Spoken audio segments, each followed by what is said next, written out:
want to love. Fare thee well, my honey. Fare thee well. Fare thee well, my honey. Fare thee well. Well, it's been a pretty uneventful year this year at Yeoman High, my hometown high school out there in the banks of the rapids. Winter seemed to come early this year, and the cold weather stayed late. This cold, bitter presence of winter caused people to remain indoors, locked up. This caused a restlessness and rambunctiousness amongst the students, according to Miss Disdain anyway. And maybe it was this pent-up desire of freedom that was slowly being released as restlessness and rambunctiousness that caused the one exciting event of the winter. A group of senior boys wanting to take part in outdoor activities, yet feeling it was too cold to go outside, decided to bring the outdoors inside where it was warm. Now, during lunch, about 20 of them sneaked into the school kitchen and each borrowed a cookie sheet. Now, don't picture a 9 by 13 or even a 12 by 18 cookie sheet. No. These are industrial-sized cookie sheets, but the kind you use when you cook with convection ovens. Well, this group of 20 instigators all took their cookie sheets outside and began to pile snow on top of them. Then they brought them back inside and began to pile it into the hallway. Then they went back out for another load. They did this until the hallway had about 6 inches of snow on it. Then they lined up at the end of the hallway, ran, and dove in their convection oven cookie sheet sleds. They zoomed down the hallway, Past the gym door, past the bathroom door, past Mr. A's door, and some the Convection Cookie Sheet Hall of Fame few. made it all the way down to Miss Disdain's room. You can imagine that the fun didn't last for long. Soon, the adventure caused such a scene, such a row in the school, that those responsible were taken to the principal's office. And the fun, excuse the pun, quickly melted. The punishment, 20 hours of school community service each. But for those 5 exciting minutes, that one zoom of freedom down hallways of confinement, it may have been worth it. Well, other than this one event, like I said before, it was a pretty uneventful winter. But soon things began to change. New excitement filled the school. It was February, and the spring dance was 1 week away. This was the big one. Bigger than the twerp dance. Even bigger than the homecoming dance. This was the Spring Valentine's Day Banquet Dance. During the weeks prior to this dance, the students looked, acted, dressed, and smelled their best. Even Stinky McGreen showered daily for weeks before the dance. Expensive fragrances from The Yap, the Muckle, Mess, Bambi, Zombie, and Itch. filled the hallways and rooms, causing a smell, sometimes repugnant, of synthetic flowers being mixed with synthetic fruits. During the desperation days just prior to the dance, students would get down on their knees at night, begging and pleading, willing to exchange a month of constant pimples, or 10 swirlies from Omar, the 5th-year senior. For one simple date to the dance. He or she didn't even have to be that good looking. Anyone would do. But to not show up at the dance, or worse, show up alone, was the lowest form of humiliation. Better to wet your pants while waiting in line for the bathroom. In fact, it's better if someone else wets your pants while waiting in line than to not have a date for The Spring Valentine's Day Banquet Dance. Well, the dance was scheduled for Friday, and it was Wednesday of the week of the dance, and Pistis did not yet have a date.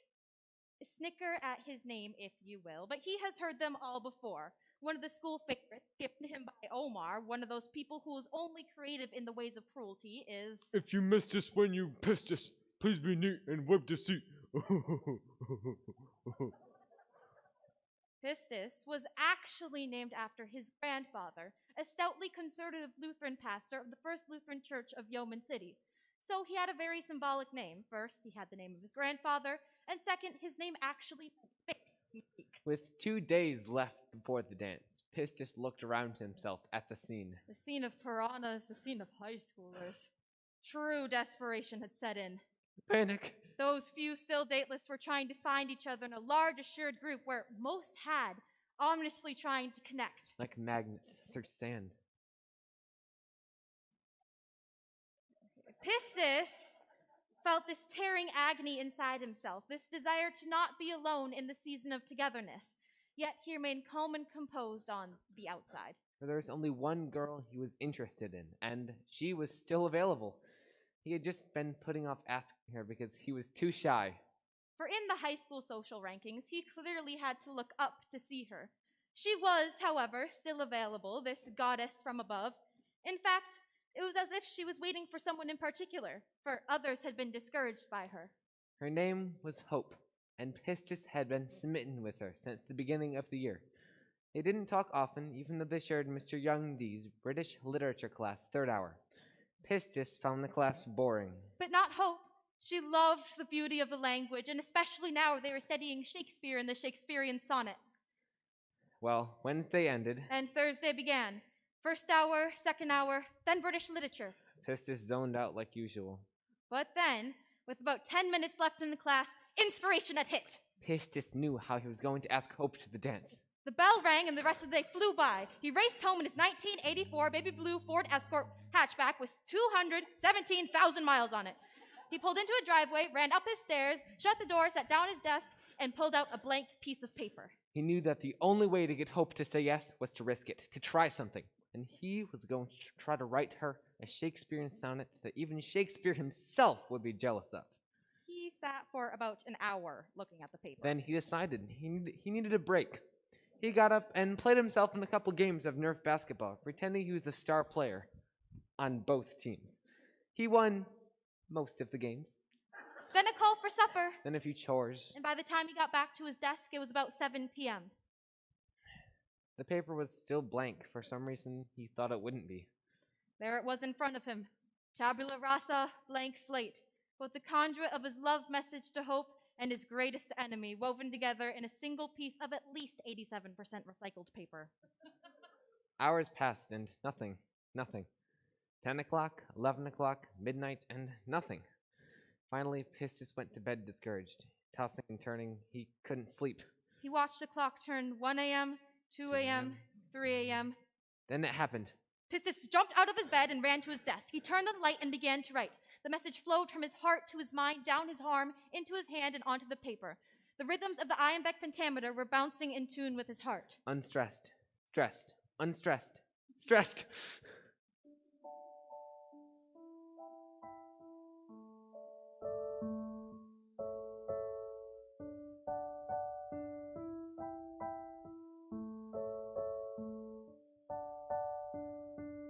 When in my days your beauteous face I meet, my heart begins to sink and I do moan. At night I dream of you when I'm asleep, and wake to find again that I'm alone.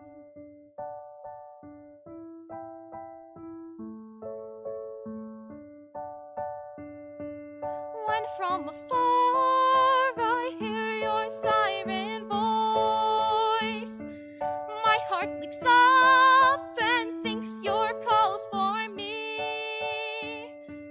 My soul begins to leap and I rejoice. But then you turn and I am lost at sea. If you doubt that my love for you is real, then take a knife and cut open my heart. Be careful though, the pain there you might feel, for you alone are kept there in that part. With these 2 lines, my plea and rhyme are done. Now you decide if faith and hope are one. Dear Hope, muse of my writing, I know you like Shakespeare. I hope you like this. If you would so honor me as to be my date for the Spring Valentine's Day Banquet Dance. Then meet me there at 6:30, carrying a single red rose, and I will do the same. Your affectionate, secret admirer, Mr. Faith. It was finished. It had 3 quatrains. It had a couplet. It was perfect. Pistis went to bed anticipating the day that would begin in a few hours. When morning broke, he did the routine and was off to school. He hadn't yet thought about how he'd give the love message to Hope. Surely he had to still make sure she was available. Now, during third hour, he got up the courage to casually ask her if she was still available. She graciously responded by saying, No, not yet. Later that hour, he got up the courage and slowly slid the letter into her school bag behind her desk. He had done it. There was no taking it back now. And with it came all the joys or pains that this might bring. Well, the bell rang and Pistis bounced out of his seat, filled with nervous joy. He had 4th hour history class with Miss Disdain. He entered the room and saw the students with their heads down, studying their books, cramming for the big test. Pistis had totally forgotten about the test the night before. He had been too busy trying to write that sonnet. Somewhere from inside, who knows where this stuff comes from, he muttered. Oh, Since we are a family show, we are going to interrupt Pistis. He said a word that none of you would ever even think about saying in the classroom. It wasn't very loud, but Miss Disdain heard. Pistis, sit down. After the test, you're going to the office. She passed out the test. Number 1, true or false? Thomas Edison was born in Millen, Ohio. He had no idea. Number 2, what was the name of Benjamin Franklin's almanac? He had no idea. Certainly he would fail this test, crushing the grade he'd worked so hard to maintain. He handed in his test and started down the hallway to face his punishment. But he decided to make a quick stop at the restroom. He did his business, washed his hands, and was about to leave when someone entered. It was Omar and his 2 minions. Well. If you missed us when you pissed us, please be neat and wave your seat. Grab him. They grabbed him, gasping and kicking, and dragged him into the stall and proceeded to give him a long, deep, degrading swirly. When they finally let him go, he was broken. He ran out into the hallway, ending 4th hour, and the bell rang. Students filled the hallway and began to laugh.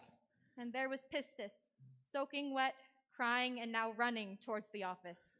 When he got there, the principal decided to send him home. He was Too wet and in no condition for school. They would talk about that word another time. Pistis drove home, showered, and crawled into bed, and awoke a few hours later. There was no way he could go to the dance now. Before this, it would have taken everything he had to show up at the Spring Valentine's Day Banquet Dance. But not after this. He couldn't face being humiliated twice in one day. Emotionally exhausted, he went to bed and awoke a few hours later.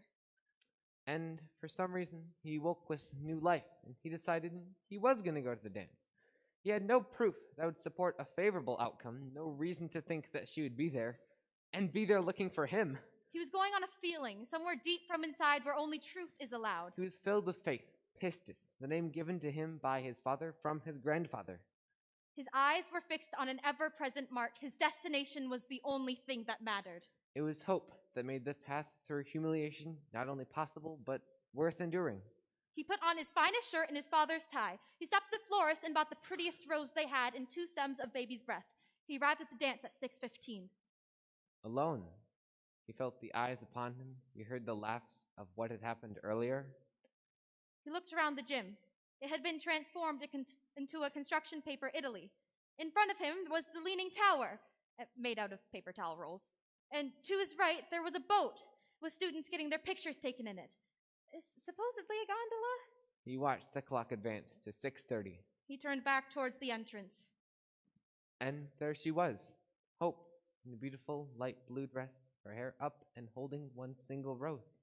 They exchanged roses and greetings and continued into the gym together. Hey, you two, get your picture here. The cameraman called out. Just happened to the boat from the port side. Here, Hope, I'll give you a hand. How did you know which was port side? Oh, that's easy. So there are 2 ways to remember this. One is that port has 4 letters and left has 4 letters, but sometimes that's too confusing. So I use this. If you go down south and you say port, it will probably sound like fort.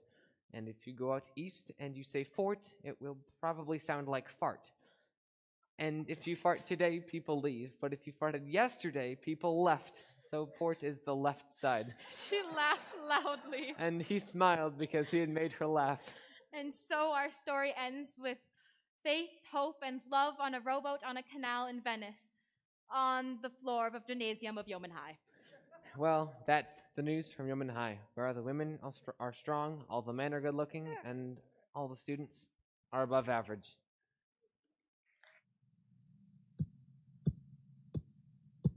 Whoa, wow. Wow, wow. Whoa, wow. Wow,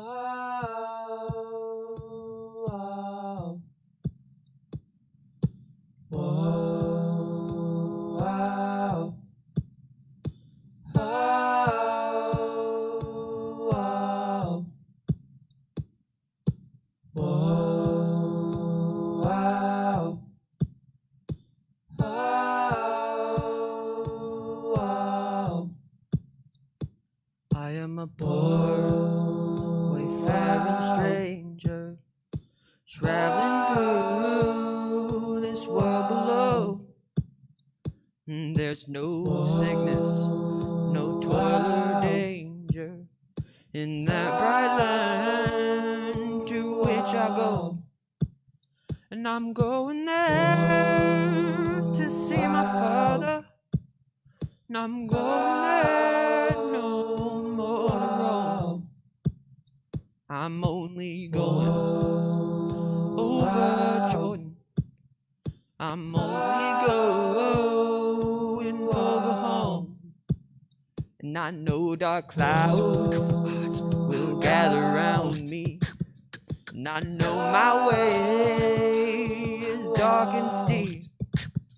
Those beauteous fields arise before me. In the Lord their Virgils keep. And I'm going there to see my mother. She said she'd meet me when I come. So I'm only going over Jordan. I'm only going over home. Well, it's been a pretty uneventful year this year at Yeoman High, my hometown high school out there on the banks of the rapids. We had an unusually mild winter this year, which was unsettling to many. You see, ironically, winter keeps us warm, buried snugly under a pile of blankets like dormant plants. Safe, motionless, and comfortable. It's spring that so annoyingly calls us to change, so irritatingly calls us towards the struggle and toil of life and growth, when the only thing we want to do is remain just as we are. Just 5 more minutes, please? 5 more minutes? It's this type of motion, this type of desire toward motion anyway, that Pistis has been wrestling with lately. Hope, his girlfriend, or I guess ex-girlfriend, Broke up with him. Hope said, I just want to be friends. which of course means, I just want to be friends with the cute guy I met at science camp and not you. this need to move on came in the form of last fall's cross-country season, where Pistis received a new name. He was the only newcomer to the veteran-filled varsity cross-country team, a team that seemed to take very seriously the idea of sacrifice. Where one is pained for the good of the mass. It seemed every time Pistis least expected it. He was being sacrificed for the humor of the rest of the team. On one of the first practice runs of the season, Peter, the team captain, told everyone to Close their eyes and visualize a successful race. passionately attempting to follow the guidance of his team captain, Pistis closed his eyes. Well, another member of the team tied Pistis' shoelaces together. And when Peter yelled, Now run! Pistis made it 1/2 step before crashing flat on his face, while the others around him fell with laughter. Maybe one of the more memorable events of the season is when they're on one of their long runs through the woods, when Pistis suddenly realized He wasn't gonna make it. he was in excellent running conditions. That wasn't the problem. The problem was the triple order of double-dipped chicken fingers and the tall mug of hot apple cider he had for lunch. And Pistis knew, and knew absolutely, that within 2 minutes he had to TCB. Take care of business, if you know what I mean. He was a little embarrassed to ask his teammates what he should do, but knowing that Time was ticking and his bowels were percolating, he bit the bullet and asked Sam Watson for some advice. Sam Watson suggested that Pistis go up the ridge Find a tree, TCB, and meet up with us later. Well, having no alternative choice, Pistis instantly turned off the trail, went up the ridge, found a tree, and dug himself a deep hole. Now, there is something that y'all should know about Sam Watson, and that is that boy's a snake in the grass. He knew that there was full well a trail on the other side of that ridge, and that the girls' cross-country team would be on it. And sure enough, after Pistis finished digging his hole and assumed his position, He heard giggling. At first a bit reserved, and then fully unrestrained as he realized he was caught with his pants at his ankles, knees above his posterior, and all four of his cheeks red with embarrassment. it was from this uncovered event that Pistis was donned with his new nickname, Squatty. Later it became shortened to Squats and the embellished to Sir Squats-a-lot. Somehow he even became registered in the school run as Ben Dover. And yet, most people would trade any of those names for his actual name, which is Pistis. However, Pistis really loves his name. It was given to him by his father from his grandfather, a man for whom he has the highest respect. And in Greek, his name means faith. But Pistis is a weird word. And although after stating his sentiment towards his name, it should also be said that his name has cost him his pride quite a few times. I think I've told some of you this before, but a few years ago, Pistis left class to go use the bathroom. And from this experience, he learned that one should never leave class to use the bathroom. Only go at break and at noon. But he left class to go use the bathroom. He took care of his business, and as he was stepping out of the stall, Omar and his ugly-faced gang came in. They roughed Pistis up a bit before dragging him, gasping and kicking in the stall, and proceeded to give him a long, deep, degrading swirly.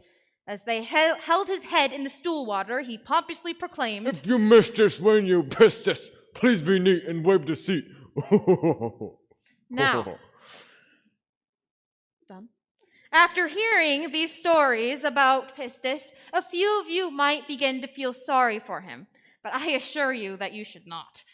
Through all of this, he is beginning to grow and change, and if he had the maturity of introspection, he might realize that these are some of the chief jewels of his young life. now in spring, after a winter of stagnancy, Pistis longs to revive that life and energy and motion that began in him in the red and gold of last autumn, where seeds from trees and flowers fell to the earth. Now in spring, Pistis longs to rise from his wintry bed, toss off the blankets that are wrapped about, and loudly proclaim, I'm Lazarus, come from the dead, come to tell you all, I shall tell you all. Pistis was a little too into abstract poetry. It was with these spring feelings that Pistis decided to take the winter off and begin running again. Pistis woke instantly when his alarm clock sounded. It was 7 a.m. on a Saturday morning. He rose, went to the bathroom, and brushed his teeth. He then put on a t-shirt and his running shorts and shoes. He was quiet as he passed by his sister's bedroom on his way towards the stairs. A year ago, even 6 months ago, he would have bounded down the hallway in hopes of waking her up, or worse, because he hadn't been thinking of her at all at the time. He quietly descended the stairs and noticed his father reading the paper.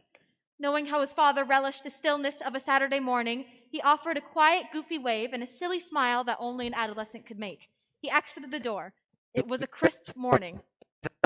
Pissed his warmth as he stretched himself against the maple tree in the front yard before beginning his jog. He began at his usual pace, and after about 10 minutes of jogging, he joined a path that went through a cemetery and then beside a creek that was high and running quickly with the season's rain.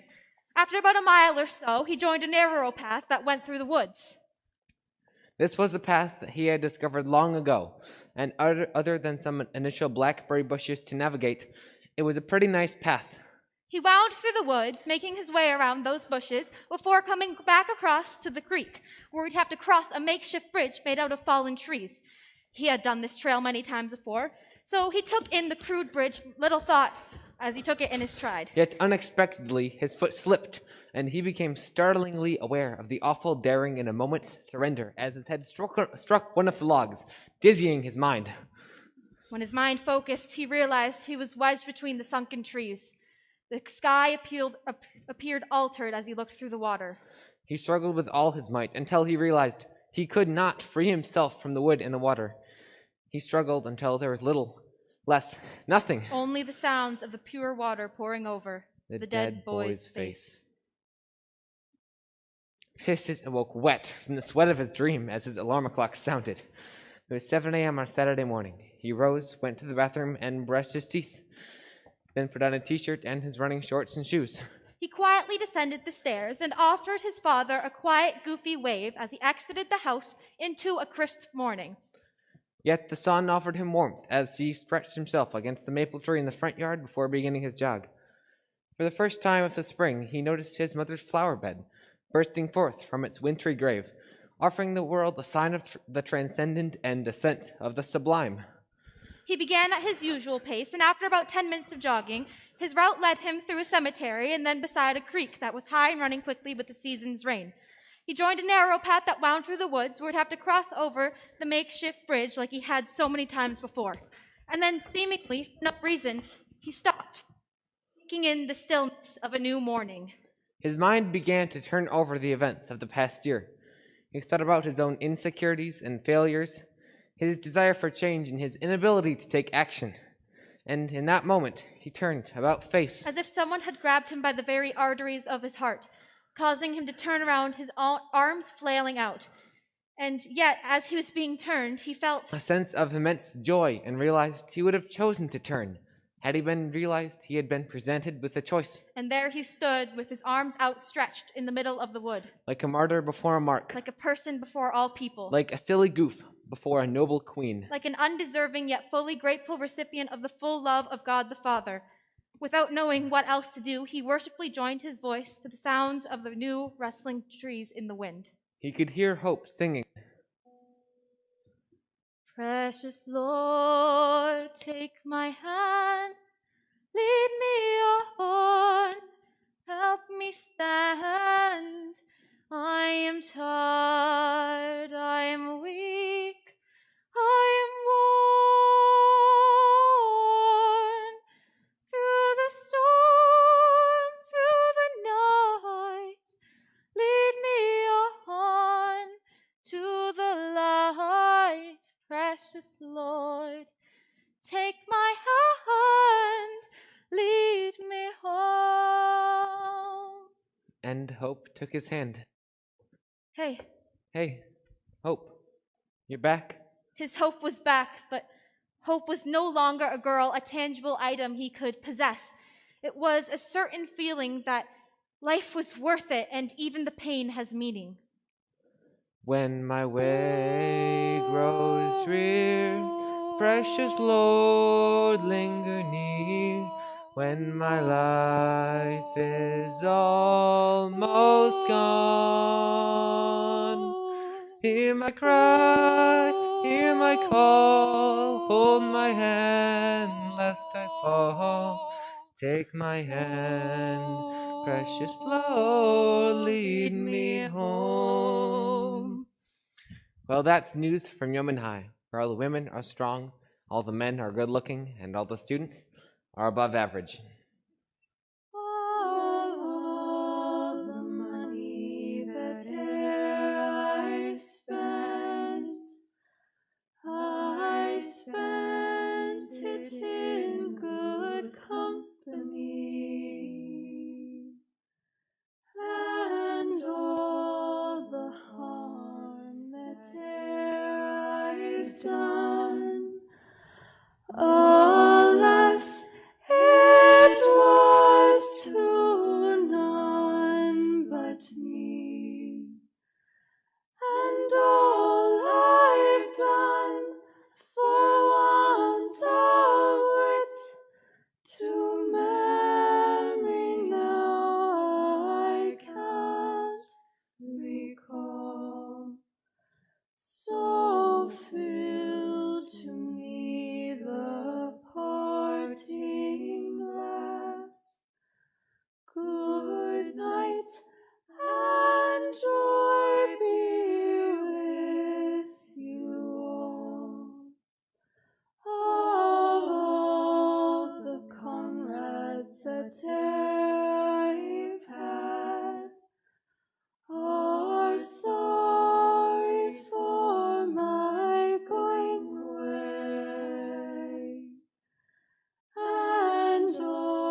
sincere.